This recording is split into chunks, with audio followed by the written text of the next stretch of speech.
paix d'abord et africaine in extension.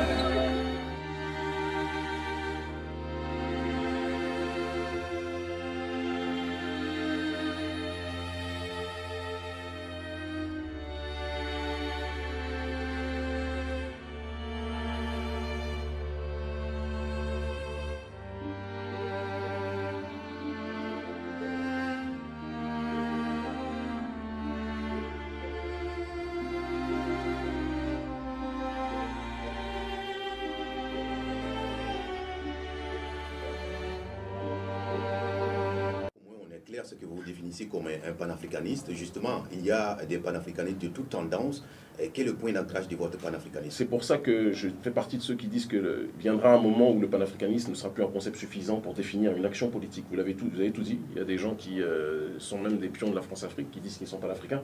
Hein. Il y a des gens qui vous disent que pour eux, le panafricanisme, c'est simplement l'unité du continent africain, du nord au sud, de l'est à l'ouest. Je pense que ce n'est pas une dynamique suffisante. Il faut qu'il y ait un projet commun qui soit présent plus que jamais. Il faut qu'il y ait une dimension de résistance à l'impérialisme qui soit plus que jamais mise à jour. Aujourd'hui, nous faisons partie de ceux qui pensons qu'il est nécessaire d'analyser le colonialisme dans ses profondeurs et dans sa manière de fonctionner vis-à-vis du continent africain. Le colonialisme d'aujourd'hui a changé par rapport au colonialisme des années Sankara. Il faut qu'on soit très clair. Lumumba parlait du colonialisme, Sankara parlait du néocolonialisme. Nous parlons du globalisme, qui est aujourd'hui pour nous l'ultime forme du colonialisme et qui a une façon d'agir bien plus perfide, bien plus violente, parce qu'elle le fait avec un visage humain. On parle de l'impérialisme de la vertu, quelque part. Et ils le font par le système, notamment de l'impérialisme humanitaire, où ils viennent, sous le format des ONG occidentales, dire qu'ils viennent vous aider. Et face à ce monde-là, dans la dimension qui est la nôtre, nous disons très simplement, on n'est plus dans une question simplement de couleur, on n'est plus simplement dans une question d'orientation politique, libéraux, socialistes ou autres. Nous pensons que nous devons être dans une dynamique de reprendre le sens étymologique même de la notion de pouvoir. On parle d'afrocratie.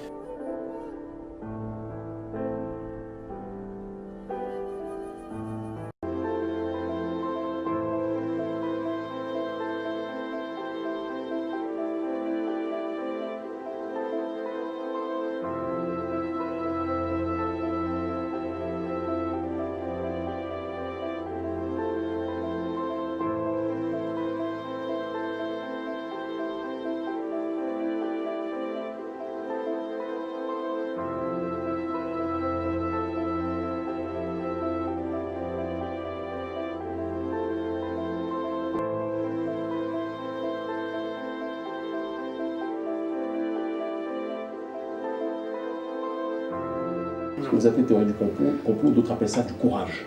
Il y a la lâcheté de ne pas être capable de mettre un nom sur un certain nombre de problèmes. Et ce n'est pas en fuyant les problèmes qu'on va être capable justement d'avancer et de reconstruire ensemble. Nous voulons la paix en Côte d'Ivoire.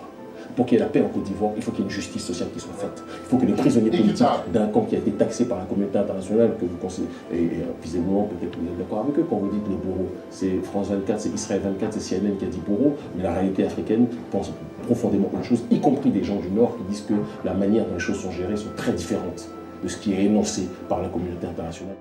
Voilà. Je pense que les gens ont beaucoup apprécié. Voilà. Et ne voyez pas de... Non, absolument. Absolument. C'est le sport. Oui, je sais que c'est comme ça que ça fonctionne. Ah non, il fallait que je relève ça aussi. Voilà. Moi j'ai ému. Félicitations, c'est bien.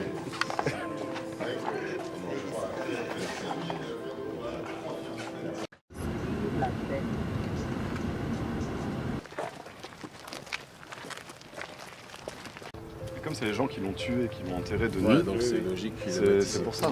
Et le problème, c'est qu'ils l'ont tué il y a très longtemps maintenant, c'est là. Entre-temps, il aurait pu être mis, aurait pu être mis à un autre endroit.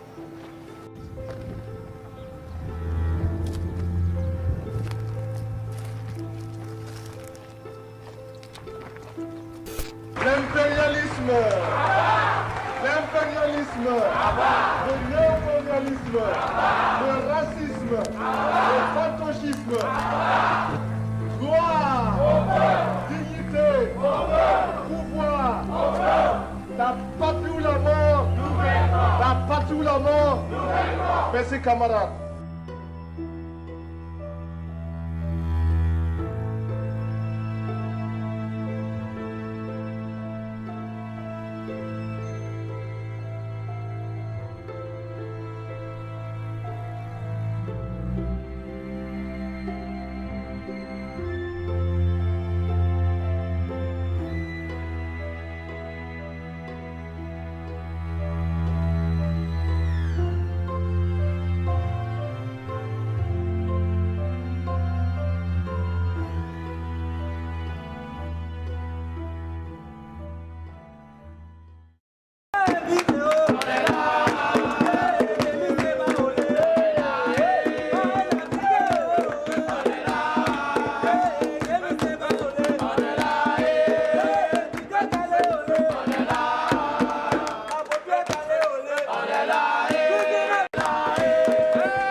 ne se fera en pensant que ces derniers vont nous aider à quitter une plantation qui leur fournit leur puissance et qui nous appauvrit nous autres. Donc, nous partons du principe que nous ne devons pas tenir compte de leur cinéma. Hein.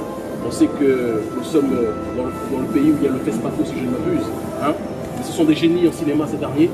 Et on a décidé aujourd'hui d'écrire notre propre script et de ne plus être des figurants dans leur propre film. Raison pour laquelle, quelles que soient les choses qu'ils disent, qu'ils proposent ou qu'ils énoncent, la seule chose qui compte, c'est que les Africains eux-mêmes se mobilisent, prennent leur destin en main et comprennent que s'ils restent sous cette tentation, ils connaîtront toujours la pauvreté.